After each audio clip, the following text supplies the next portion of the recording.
हवेत कुठेतरी सांगून जाता येत नाही. हो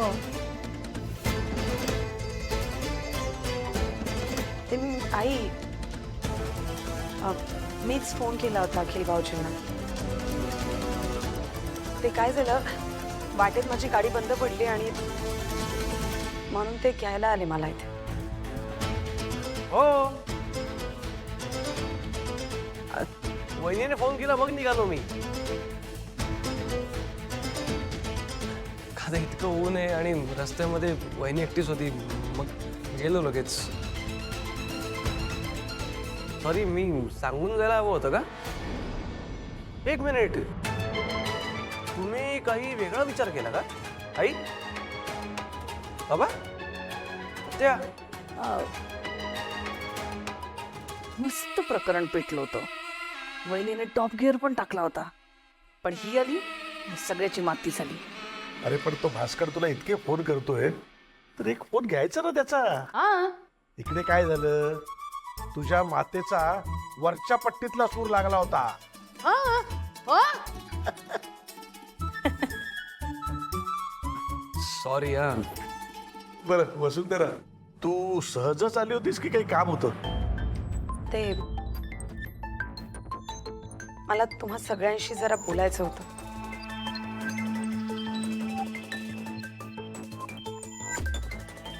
खरं तर म्हणूनच मी इथे आले. बर,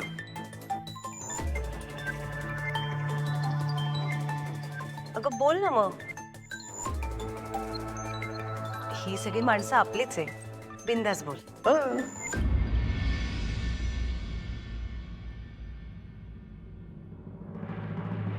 माझ्या आई बाबांनी माझ्यासाठी खूप केलंय.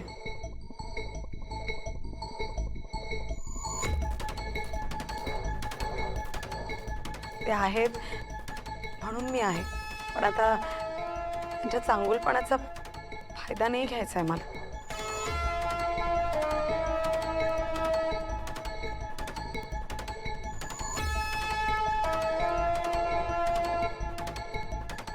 कसला फायदा? जे मला कळतंय की हे लग्न दोन्ही कुटुंबासाठी किती महत्वाचं आहे.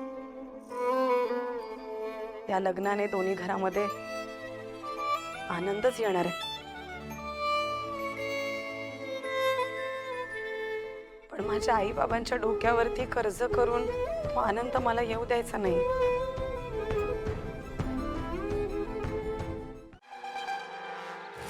मी तुला कुठलाही प्रॉमिस कसं काय देवता नाही. मला तुझ्या आणि अखिलच्या नात्याबद्दल काही कल्पनाच नाही आहे. दादा प्लीज, तू वहिनीला या सगळ्यात नको ओढूस. नाही नाही, प्रश्न तो नाहीये, पण मला एवढं मात्र नक्की कळतं की लग्नाचा निर्णय हा दोघांनी मिळून घेणं गरजेचं आहे. पण अखिल जर सध्या लग्नाचा विचार करण्याच्या मनस्थितीत नसेल तर मला वाटतं तू त्याला थोडा वेळ दिला पाहिजे, थोडे पेशन्स ठेवायला पाहिजे. वहिनी थँक्यू सो मच. आता तूच समजाव हिला. अखिल, प्रेमामध्ये सगळ्यात महत्त्वाची गोष्ट जर कोणती असेल ना तर ती म्हणजे आपल्या समोरच्या व्यक्तीला समजून घेणं. आणि तनया इतकी इन्सिक्युअर का होते हे तू सुद्धा समजून घेतलं पाहिजे ना. आणि तनया, माझा अखिलवर पूर्ण विश्वास आहे. हे मी तुला खात्रीने सांगते की तो तुला कधीच चीट नाही करणार. आणि जर तो थोडा वेळ मागतोय तर त्याला दे ना. आणखीन गोंधळ घालून काहीही अर्थ नाही, नाहीतरी मुठीत आलेली वसुंधराही निसटून जाईल. बरोबर आहे बाई, मी तुझं हीच आपली उगाच वेड्यासारखी हायपर होत होते. आणि आता तसंही तुला आमच्या नात्याबद्दल कळलंय ना, म्हणजे आमच्या व्यतिरिक्त दुसऱ्या कोणत्या तरी व्यक्तीला माहिती आहे, यामुळे मी थोडी रिलॅक्स झाली आहे. I am sorry Akhil, you take your time baby.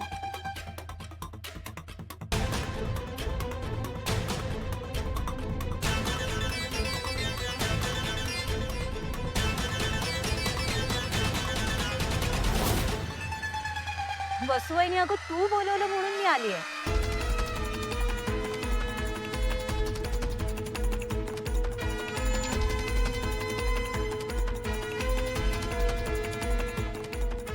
नव्हतं यायला पाहिजे का?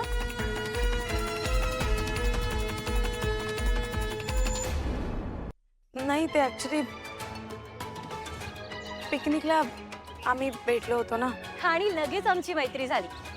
वसुवाहिनी ना मला माझ्या बेस्ट फ्रेंड सारखी वाटते आणि मी तर तिला प्रॉमिसही केलंय की तुझ्या लग्नाची सगळी तयारी मी करणार आहे. ऍक्च्युली जयू आंटी, तुम्ही मला तिची करवलीच समजा ना.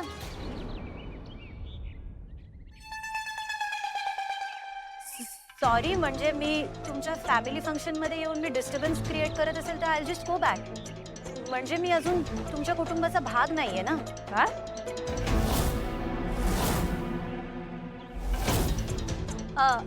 म्हणजे I am just your family friend ना, नॉट युअर फॅमिली एक्झॅक्टली. अच्छा.